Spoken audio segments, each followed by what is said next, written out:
मैले घरे कति धेरै फ्रुट्स काटेर राखेको छु खाजा बनाइदिन्छु गएर खाने ल चिप्स खान्छु हुँदैन नि हिजो पनि तिमीले चिप्स खाएको हुँदैन नानी हुँदैन चिप्स खानु हुँदैन हामी घरे जाऊँ है हुँदैन भोलि खाने है कस्तो जिद्दी गर्छौ त्यही जिद्दी बानीले मलाई जहिले यस्तै हुन्छ ल उठ हिँड मान्दैन भने अलिक कुनै दिन बिरामी पऱ्यो भने बल्ल थाहा हुन्छ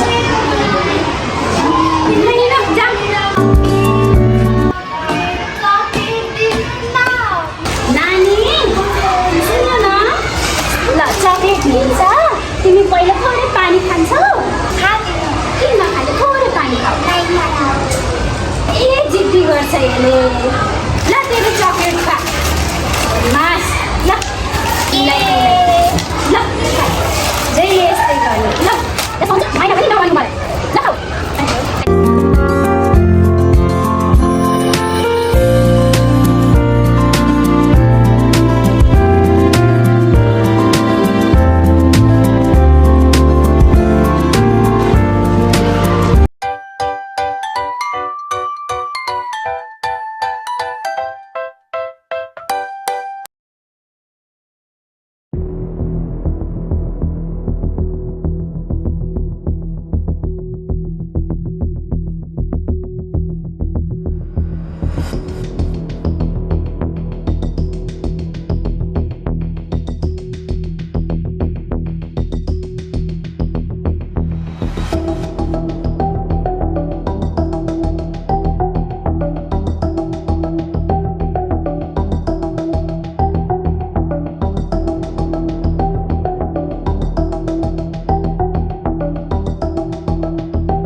छोरीलाई ल बस म तिमीलाई पानी ल्याइदिन्छु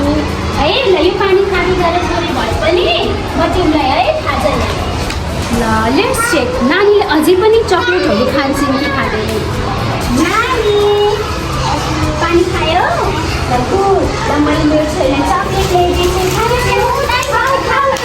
एउटा खानु के एउटा खाऊ यस्तो क्याचअप खाऊ खाऊ के खानु खाऊ म खाने हेर्नुभयो अब दिदीले कहिले पनि चक्लेटहरू चिप्सहरू नखाने अरे हजुरहरूले कति धेरै चिप्स खानुहुन्छ चक्लेट खानुहुन्छ नि